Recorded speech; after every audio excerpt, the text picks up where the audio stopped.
When you hear me attack prosperity, I saw shege in prosperity, miss. No character, no integrity. It's all about greed and money. Some of you who have never done ministry, even in the village, you just be talking, how can Dr. Damina be attacking people? Something I have done for close to 40 years. If I speak, everybody should stand still and listen. I remember one of them, I see him as a thief. Welcome to Pastor's Hub. In this video, Dr. Abel Damina has finally revealed the main reason why he's attacking prosperity preachers. In this video, he shared a personal experience, so emotional story of how a man of God, a pastor in America, actually duped him. I want us to go through this video. You might not understand why Dr. Abel Damina is attacking prosperity preachers, but in this video, he has taken his time to explain and has shared with us the main reason why he's attacking prosperity preachers, why they can never be his friend. He said he can never associate with them any longer. Let us dive into this video and let us discover the untold story of why Dr. Abel Damina is attacking prosperity preachers. Don't forget, you can be part of the discussion. Send in your comment using the comment section, and please subscribe to this channel if you are new here. God bless you, and I will see you next time. 1 Corinthians chapter 9 verse 18. What is my reward then? Verily, that when I preach the gospel, I may make the gospel of Christ without charge, that I abuse not my power in the gospel. That I may make it without charge is the word adapanos. A-D-A-P-A-N-O-S. Two words. Alpha negative, then dapane, D-A-P-A-N-E, is used just once. In Luke 14:28, for count the cost. Count the cost. So what Paul is saying is preaching the gospel without cost. Preaching the gospel without charge. I must say this. This appears to discourage paying salaries to pastors. You see that? It appears to discourage paying salaries to pastors. Because if you make a charge, and I know people who do that. I told you I've been in ministry now for over 30 years, close to 40 years. I have even hosted some of them in this church. I've hosted some of them. I remember one of them, in fact, till today in my mind, I see him as a thief. Even to today, with my understanding of the Christ gospel, I still see him as a thief. Because when we invited him to come to this church, he sent me a mail that he will not come until we pay so amount of money, thousands of dollars. And because I really wanted him to come, because then I didn't understand much, I wanted him to come to this church. So we sent part of the money. He said he will not leave America till we pay the entire money. So I paid the entire money before he left America. Then he made us buy him first class ticket on British Airways, very expensive, and he made us buy 2 extra tickets for his PA and his keyboardist, that everywhere he goes with keyboardists, as if we don't have. Some pastors will even come with 18 intercessors. They are coming to preach for you. They will come with 18 intercessors. You have to house them, you have to clothe them, you have to feed them. Don't we know how to pray? As if the church don't know how to pray. It's his intercessors that will come and pray. All these are abuses of ministerial privileges. So after we paid all the monies, this guy now calls me and says he's leaving America tomorrow, and he'll be in Uyo next tomorrow. Because you leave America, you arrive the next day. So we bought him local tickets for him and his PAs and his keyboardists. He calls me in the night. He says right now he is in London, and something has just happened back home in America, crisis in his ministry. He doesn't know if he can still come, but he's trying to see how he can quell down the trouble at home and then see what to do. So at that time, I called the person who connected me with him, and I said, what is all this rubbish? This guy is talking, our conference is on, he's telling me he's in London, and I didn't plan for anybody to preach in his place. And we've paid him all the money. We've bought tickets. So he said, okay, don't worry, let me call him quickly. And after a while he called me, he said, I don't think that guy has left America. He's lying to you. From the way I spoke with him, I still feel he's still in his house. He didn't leave America. I said, wallahi talahi, if he doesn't come for this conference, he will pay to the last kobo. To the last kobo, he will pay. You're laughing. That time when I know how to pray dangerous prayers, he will pay to the last. He go wound though. He go wound. But you know that kind of wound when no they heal. He go wound.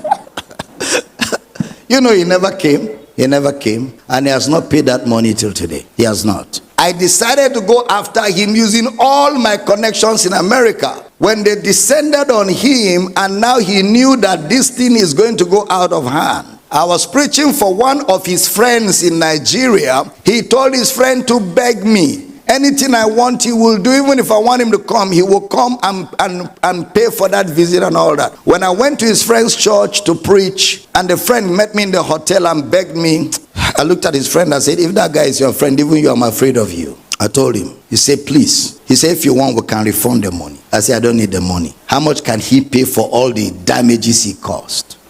I just told the friend, no worries. But you know, that's how you hinder the gospel. That's how people hinder the gospel. Some of them have come to this church, they charge money, we pay them. I have all the emails. All the emails are there. This week I went through my old files. I saw many of their emails. They contract. They will send you contract like business. You will sign, they will sign. Then you will pay. Men of God. Men of God. When you hear me attack prosperity, I saw shege in prosperity, miss. No character, no integrity. It's all about greed and money. Some of you who have never done ministry, even in the village, you just be talking, how can Dr. Damina be attacking people? Something I have done for close to 40 years. If I speak, everybody should stand still and listen. If I was in the army, I'd be a general right now.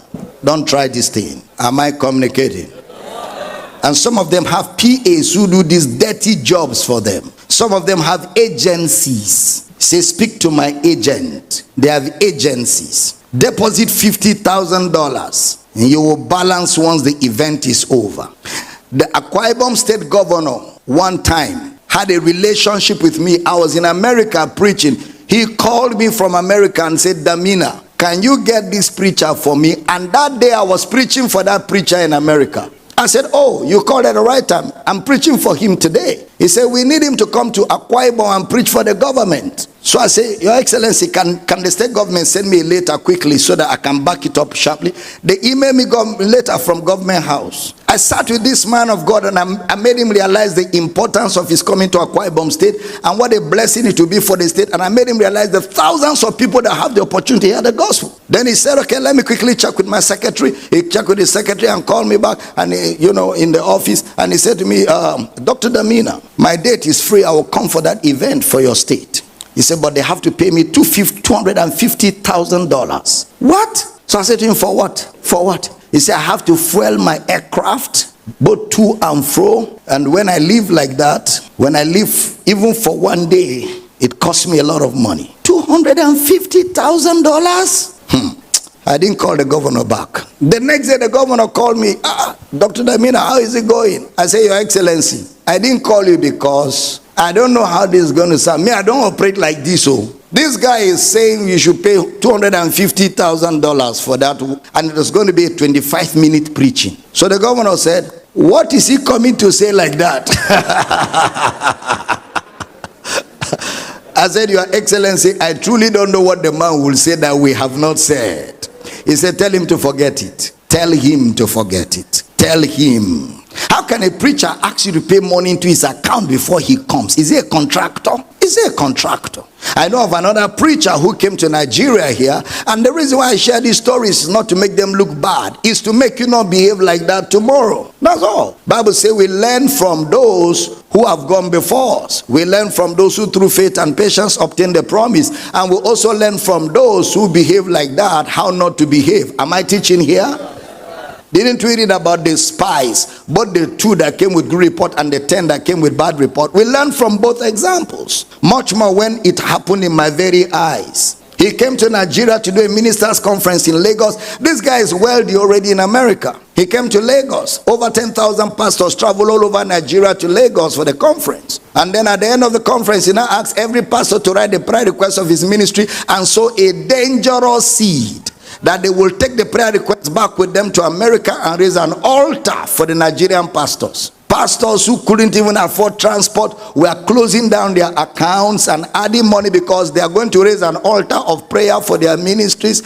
Pastors gave and gave. The money was too much. How did I know that? One of his main staff, his direct assistant, is my friend who resigned from his ministry after that conference. So I asked my friend, why did you resign from this global ministry? He said to me, Dr. Damina, I couldn't stomach the evil that happened. How can we come to a place like Nigeria? Before we came, we raised money all over America. We went to churches. We are going to Africa for outreach, support. Churches raise money in hundreds of thousands of dollars and gave to us. So we didn't have any need for money. We had more than enough. We've been overpaid by American churches. Then we now came and these pastors traveled. Some of them you see their shoes. Some of them you see their suit. You want to cry. And this man stood before them with deceptive tears in his eyes. He was crying that the Lord told him if they would just give sacrificially, and attach it to their prayer request, God is going to move in their ministries like they have never seen before. And he just massage and deceive them.